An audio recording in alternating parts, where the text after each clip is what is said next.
नमस्कार दोस्तों, कैसे हैं आप सब। दोस्तों, आज मैं आपको अंधे प्रेम में पड़ी एक लड़की की कहानी सुनाता हूँ। पूजा 16 साल की एक साधारण लड़की है। उसकी माँ का देहांत हो जाने के बाद वह बिल्कुल अकेली हो जाती है। सौतेली माँ से प्यार नहीं मिलने के कारण गलत रास्ते पर चल पड़ी।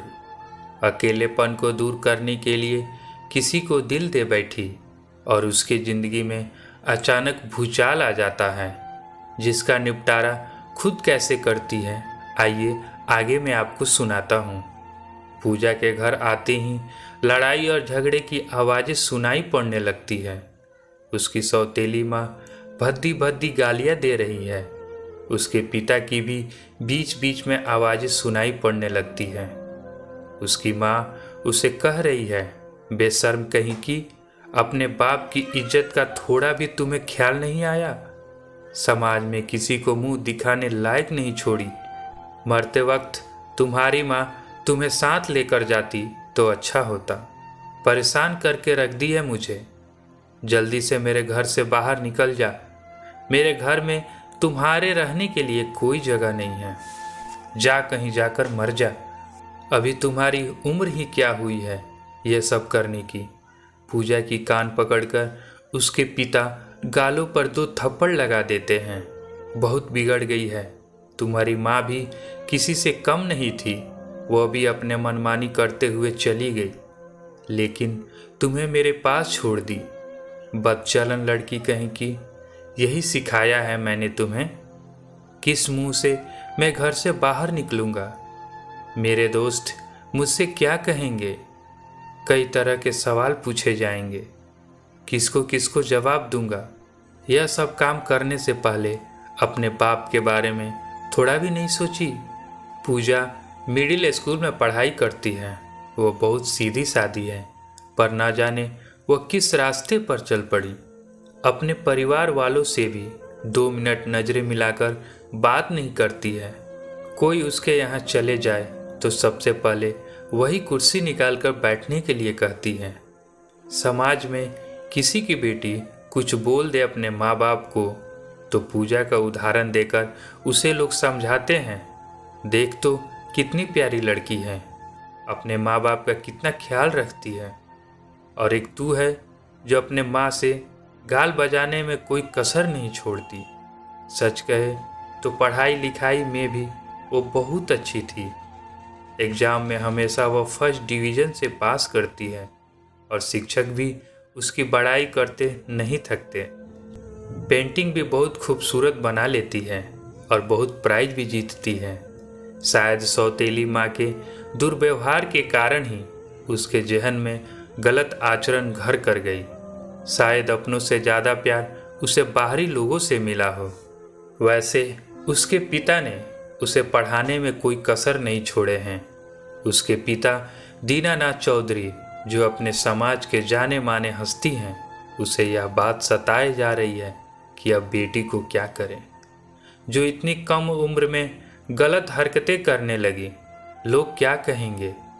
अपनी पत्नी सुषमा से बोलते हैं, इसे कहीं दूर के रिश्तेदार के यहाँ छोड़ आते हैं। यहाँ रहेगी तो बहुत बदनामी होगी। लोग तरह तरह की बातें करेंगे। मैं उन लोगों का जवाब नहीं दे पाऊंगा। क्यों ना एक बार लड़के के पिता से बात किया जाए। आपका क्या ख्याल है। सुषमा चौधरी जी से कहती है। विचार तो उत्तम है, पर तिवारी जी मेरे घर में रिश्ता क्यों जोड़ेंगे। वह तो मेरे बिरादरी के नहीं हैं। फिर भी एक बार बात करके कोशिश करता हूँ, देखे कहीं मान जाए तो अच्छा होता। सुषमा चौधरी जी को समझाते हुए बोलती है, लड़की वाली बात है, जरा संभल कर बात कीजिएगा।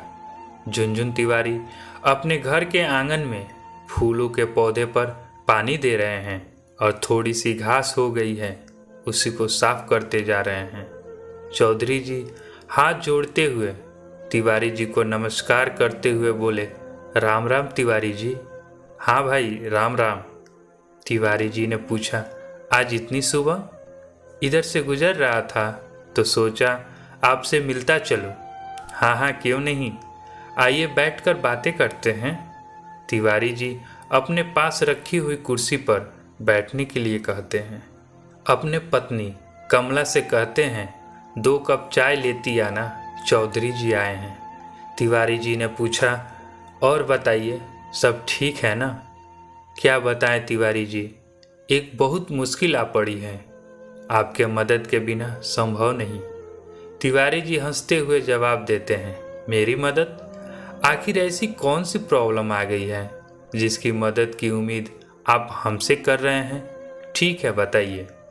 कैसे कहूँ, कुछ समझ में नहीं आ रहा है, कहाँ से बात शुरुआत करूँ? कोई बात नहीं, जो भी है निसंकोच कहिए। मेरी मदद करने के लायक होगा तो ज़रूर करूँगा। तब तक कमला चाय लेकर आ जाती है। लीजिए भाई साहब, चाय में कितनी चीनी डालूं? रहने दीजिए भाभी जी, मैं खुद ही डाल लूँगा। कमला चौधरी जी से पूछती है, दीदी की तबीयत ठीक है ना? चौधरी जी बोले, हाँ, 2 दिन पहले डॉक्टर साहब से मिलकर आई है, कुछ दवाइयाँ दिए हैं खाने के लिए। 1 महीने बाद एक टेस्ट और कराना है, पता नहीं कौन सी बीमारी है। चाय का लास्ट घूंट लेते हुए चौधरी जी कहते हैं, ठीक है तिवारी जी, फिर कभी मिलते हैं। इतना कहकर वह कुर्सी पर से उठकर जाने लगे। तिवारी जी उन्हें रोकते हुए कहा, अरे थोड़ी देर और रुक जाइए, घर थोड़े भागा जा रहा है, अभी तो बात भी नहीं हुई है और कुछ मदद की भी तो बात कर रहे थे आप। ठीक है, किसी दूसरे दिन आपसे बात कर लेंगे। इतना कहकर चौधरी जी सीधे बाहर की तरफ निकल पड़े। चौधरी जी के घर आते ही उत्सुकता बस सुषमा ने पूछा, कोई बात बनी कि यूं ही बिना कुछ बोले चले आए? चौधरी जी बोले, हिम्मत नहीं जुटा पाया, कैसे बोलूं कि आपके बेटे ने मेरी बेटी के साथ गलत किया है। सुषमा समझाते हुए बोली, हिम्मत तो जुटाना ही होगा, आप कहे तो मैं भी आपके साथ चलती हूँ। कमला बहन से मैं ही बात कर लूँगी। वैसे मैं पूजा के मामा को खबर कर दी हूँ, वे लोग आते ही होंगे, देखती हूँ क्या निर्णय लेते हैं। तब तक पूजा की मामी भी आ गई। उसने पूजा को समझाते हुए कहा, तुम्हें पता है पूजा, जब तुम्हारी माँ चल बसी तो तुम मात्र 2 घंटे की थी। तुम्हारी माँ सही से तुम्हें देख भी नहीं पाई। हम लोगों ने तुम्हें कितना प्यार से पाला, और अब ये सब? अपने भविष्य के बारे में कुछ तो सोचा होता। मैं नहीं जानती मामी, ये सब कैसे हो गया। बस उसके स्पर्श से ही मैं पिघलते चली गई। मैं कुछ समझ पाती इससे पहले ही। उस दिन से मैं उससे मिलना छोड़ दिया, यहाँ तक कि उससे बात भी नहीं करती। हमें कुछ पता भी नहीं है इसके बारे में। वो डॉक्टर माँ को बताया तो हमें मालूम चला, जो हो गया उसे भूल जाओ। मैं एक डॉक्टर को जानती हूँ, अब एक ही उपाय है, ऑपरेशन का। नहीं मामी, मैं इतनी भी नादान नहीं हूँ जो ऑपरेशन का मतलब न समझूं। मैं ऑपरेशन नहीं कराऊंगी, यह मेरे प्यार की पहली निशानी है। इसे जन्म दूंगी। माना कि मैंने गलती की है, पर इस बच्चे की क्या गलती है जिसे दुनिया में आने के लिए कुछ महीने बचे हैं। अपने पेट को सहलाते हुए बोली, देखो मामी, कितना खुश हो रहा है मेरा निर्णय सुन के, और आप कह रही हैं इसे मार दूं? सिसकती आवाज़ में पूजा बोले जा रही थी। उसके आंखों के आंसू थमने का नाम नहीं ले रहे थे। मामी गुस्साते हुए कही, बिन ब्याही माँ कहलाएगी, समाज के लोग देखकर ताने मारेंगे, और फिर कौन तुझसे शादी करेगा? सारी जवानी बची हुई है, कोई तुम्हें नहीं रखेगा। तुम और तुम्हारे बच्चे भटकेंगे सड़क पर। आते जाते भेड़िए की नज़र से कब तक बचेगी तुम? अकेले देखकर कच्चे चबा जाएंगे तुझे। मैं कुछ नहीं जानती, आप कुछ भी कहें, बस मुझे इसे जन्म देना है। आपकी बात मैं नहीं मानूंगी। उसके निर्णय से उसके पिता की और ज़्यादा परेशानी बढ़ गई। वो तो सोच रहे थे पूजा को ही खत्म कर देते हैं, ना रहेगी पूजा, ना रहेगा इसका बच्चा। पर वो क्या कर सकते थे बेटी की मोह माया में जो थे। लड़के के पिता तिवारी जी समझदार व्यक्ति थे। जब उन्हें इसकी जानकारी मिली तो अपने बेटे को बुलाकर पूछा। उसके बेटे ने जवाब दिया, मैंने उसे डिनर पर लेकर गया था और वहीं ये सब कुछ हो गया। तिवारी जी को समझते देर न लगी। उसने अपने बेटे को डांट फटकार कर दूसरे जगह भेज दिया और चौधरी जी को बुलाकर कहा, देखो चौधरी, तुम मेरे अच्छे दोस्त हो, मैं तुम्हें निराश नहीं करूँगा। अभी इन दोनों की उम्र बहुत कम है, शादी के लिए फिट नहीं बैठती है और कानून भी तो कहता है कि बालिग होने पर ही शादी होनी चाहिए। तो ऐसा करते हैं हम लोग और 4-5 साल इंतजार कर लेते हैं, तब शादी के बारे में सोचेंगे। चौधरी जी निराश होते हुए बोले, 4-5 साल तो बहुत हो जाएंगे तिवारी जी, और मेरी बेटी भी पेट से है, उसका क्या होगा? आखिर बच्चे के जन्म के बाद समाज में मेरी क्या इज्जत रह जाएगी? बेटी का बाहर निकलना भी मुश्किल पड़ जाएगा, लोग उसे देखकर ताने मारेंगे। तिवारी जी ने जवाब दिया, तो वैसा करते हैं, दोनों की शादी किसी मंदिर में करवा देते हैं, आप भी निश्चिंत हो जाइएगा और मैं भी। जब दोनों बालिग हो जाएंगे तो फिर से दोनों की शादी बड़ी धूमधाम से कर देंगे। चौधरी जी खुश होते हुए बोले, बहुत अच्छी बात है, तो अभी से ही मैं पंडित जी से बात करने के लिए निकल पड़ता हूँ। और इतना कहते हुए चौधरी जी बाहर की तरफ निकल पड़े। चौधरी जी के जाते ही झुनझुन तिवारी की पत्नी कमला अपने पति पर चिल्लाने लगी, ऐसे कैसे शादी हो जाएगा? वो अभी मंदिर में जाकर ना कोई बैंड बाजा, ना कोई हमारे अपने सगे संबंधी और मेरे परिवार वालों को इसकी जानकारी मिलेगी तो वह क्या कहेंगे? मैं शादी नहीं होने दूंगी। बेटे नादान हैं, इन चीज़ों के बारे में उसे मालूम नहीं है तो हो गई नादानी। ऐसे तो आए दिन होते रहते हैं। बेटा है, मौज मस्ती करने का हक है। तिवारी जी गुस्से में बोले, बेटा है तो कुछ भी करेगा, किसी के इज्जत से भी खिलवाड़ करेगा। तुम कहना क्या चाहती हो? देखो कमला, चौधरी जी की इज्जत का सवाल है और अपने बेटे को नहीं पूछी तुम? यह सब करने की क्या ज़रूरत थी? आज जो चौधरी जी को परेशानी हो रही है सिर्फ तुम्हारे बेटे की वजह से, तो वो मेरी यह जिम्मेदारी है कि इस समस्या का निदान हमें ही करना है। आप कुछ भी कहो जी, मैं यह शादी नहीं होने दूंगी। शादी तो होकर रहेगी, मैं आज ही विक्की को बुलाकर शादी करवाता हूँ। तिवारी जी अपने पत्नी को डांटते हुए कहा। जब तिवारी जी के ससुर को इनकी भनक लगी तो वो समझाने के लिए तिवारी जी के घर आ पहुँचे। देखो दामाद जी, यह सब तो इस उम्र में होते रहता है और हम तो लड़के वाले हैं, हमें क्या प्रॉब्लम होगी उस लड़की से? समझना चाहिए आपको। गलती उस लड़की की है तो उसे ही भुगतने दो, हम लोगों का क्या है? शादी का प्लान कैंसिल करो और कुछ दिनों के लिए विक्की को मेरे घर भेज दो, वहीं पढ़ाई लिखाई करेगा। तिवारी जी को अपने ससुर की यह बात पसंद नहीं आई। उसने अपने ससुर से कहा, अगर मेरी बेटी के साथ ऐसा होता तो क्या आप अब भी यही बात बोलते? माना कि गलती उस लड़की की है, लेकिन अकेले मैं कैसे मान लूँ कि सिर्फ गलती उसी की है? गलती की वजह भी तो विक्की ही बना है। आप लोग यह बात क्यों नहीं सोचते?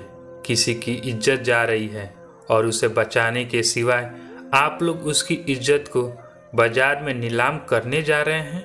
कैसी सोच है आप लोगों की? गांव और समाज के लोगों को धीरे धीरे इसकी भनक लगने लगी। चौधरी जी के मुंह पर तो कुछ कोई नहीं बोलता, मगर उसके जाते ही चर्चे शुरू हो जाते। तिवारी जी किसी तरह अपनी पत्नी और ससुर को शादी करने के लिए मना लिया। मंदिर के पुजारी दोनों की शादी करवाते हुए कहा, धन्य है आप दोनों का परिवार जो आप लोगों ने इतने बड़ा निर्णय किया। आज के ज़माने में ऐसा कहाँ होता है तिवारी जी? हमेशा तो मैंने लड़की वालों को ही बेइज्जत होते हुए देखा है। आपको देखकर कुछ और लोगों की नींद खुल जाए तो ज़माना कितना सुंदर हो जाएगा। फिक्र मत कीजिए पंडित जी, धीरे धीरे ज़माना मॉडल हो रहा है और बदल भी रहा है। हम भी बदले, कल हमारे जनरेशन जो आएंगे वो भी बदले। समाज, देश, दुनिया सब इसी राह पर चलेंगे। गलती की है तो सज़ा तो भुगतनी ही पड़ेगी। अब आप ही देखिए, पढ़ने लिखने की उम्र में इन दोनों ने ऐसा किया, मैं भला क्या करता। शादी तो करनी ही थी। अब रही पढ़ाई लिखाई की बात, तो इन दोनों की मर्जी, पढ़े या मौज मस्ती में समय बिताएं। और आजकल के बच्चे बाप की बातों को रखते कहाँ हैं, जो मर्जी आता है वही करते हैं। शादी होते ही तिवारी जी ने चौधरी जी से कहा, अब आपकी बेटी हमारी घर की बेटी है, इसे विदा कर मैं अपने घर ले जा रहा हूँ और इसकी पढ़ाई लिखाई की पूरी जिम्मेदारी अब मेरी है। हाँ, और एक बात, मैं अपने बेटे को पढ़ने के लिए दूसरे जगह भेज रहा हूँ। 5 साल तक इन दोनों के बीच मिलना जुलना बंद रहेगा। चौधरी जी ने तिवारी जी से हाथ जोड़कर कहा, अब तो मैं अपनी बेटी आपके पास छोड़कर जा रहा हूँ। आपकी मर्जी, जैसे आप इसे रखेंगे मुझे खुशी मिलेगी। आप मेरे घर की इज्जत रख लिए। आज के समय में अपनों के लिए भी इतना कोई नहीं करता जितना आपने मेरे लिए किया है। ऐसी बातें क्यों करते हो चौधरी जी? बच्चों की गलतियों को अगर हम लोग नज़रअंदाज करते रहे तो इंसानियत नाम की कोई चीज़ ही नहीं रह जाएगी। आखिरकार पूजा की विदाई हो गई और शादी भी कुछ खास नहीं था। फिर भी आने वाले भविष्य के लिए इन दोनों ने एक खास बात बता दी कि चाहे कोई भी जाति का क्यों ना हो, अगर 2 दिलों के बीच प्रेम हुआ है तो उसकी जिम्मेदारी लड़के के माता पिता या लड़की के माता पिता की बनती है कि इस परिस्थिति का सामना सोच समझ कर ही करें। दोस्तों, ये कहानी आपको अच्छी लगी हो तो मेरे वीडियो को लाइक करें एंड चैनल को सब्सक्राइब ज़रूर कीजिएगा।